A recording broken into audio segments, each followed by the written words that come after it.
All right, 9:24 now. A fascinating story coming to town this weekend. Eva Schloss met Anne Frank, both when they were 11 years old. Both had their homelands overtaken by the Nazis during World War II. Now, we all know how Anne Frank ended after living in captivity in fear of the Nazis, 2 years hiding.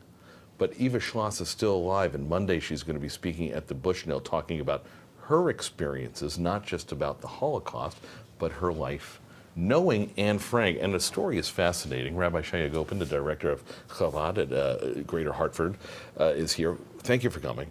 Thank you. I'm delighted. This amazes me because as a history buff, as a Jew who learned about the Holocaust growing up, to know that there's somebody who experienced it, and boy, talk about family, how she experienced it and what her link to it is fascinating.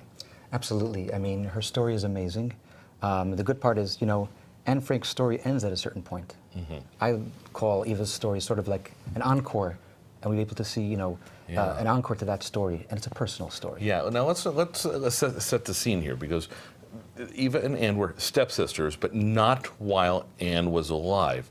What happened? Anne's father, Otto, was the only one who survived of the family. He remarried and remarried a nearby family, and it turns out Eva and Anne knew each other growing up before they went into hiding. So they were both refugees to Holland, and then eventually they both went into hiding at the same time, and they were both betrayed and both sent to the camps. And there in the camps, actually, Eva met Otto Frank and got an update on her father. And later on, it turns out her father did not survive, her brother did not survive, but her mother survived, and Anne Frank's father survived. Which is how the camps worked. I mean, they kept stories going. Who's alive? You know, when they were held captive in Auschwitz, that it was a matter of, you know, if you were lucky enough to get out, to kind of piece your families back together somewhat. Following the war. Yeah, absolutely. Let's talk about the thing that fascinated me most about Eva is that her memories of Anne and how they were before they went into hiding. And these are the stories we're going to hear this weekend, aren't we? Yeah, very different personalities. Yeah. Her observation about Anne.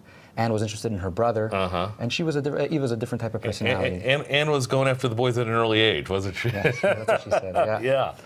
She writes about that in her diary. Yeah, absolutely.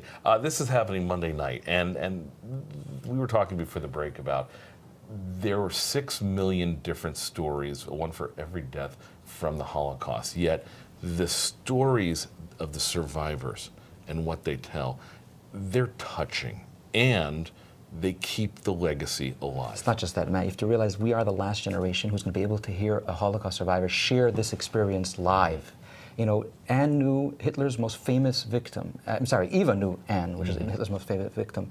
And I don't know when we're going to have another opportunity. This is really a historic opportunity for Hartford. We're very lucky to have her. So this is happening Monday night. This Monday night at the Bushnell. And it's not just let's just come and listen to these stories, but you really are reaching out to young folk who are learning about these stories in Hebrew school. I hope they're learning it in regular school as well. It's been mandated by the state that they do Holocaust education now. But this is really an opportunity for kids to keep the legacy going. There are many educators who really worked hard to bring their students. We're going to have a lot of students present as well. We encourage everyone to bring the young people, because they are really the messengers to the future. They are. It's exactly how I look at my kids in terms of the traditions and the good and the bad and the horrible, especially when you're talking about the Holocaust. The information at the bottom of your screen, we will have it on our website at fox61.com. It is Monday night at the Bushnell, a once-in-a-lifetime experience to hear stories from the Holocaust from somebody who lived through the Holocaust. Rabbi, thanks for coming in. Thank you, Matt. We appreciate you as always.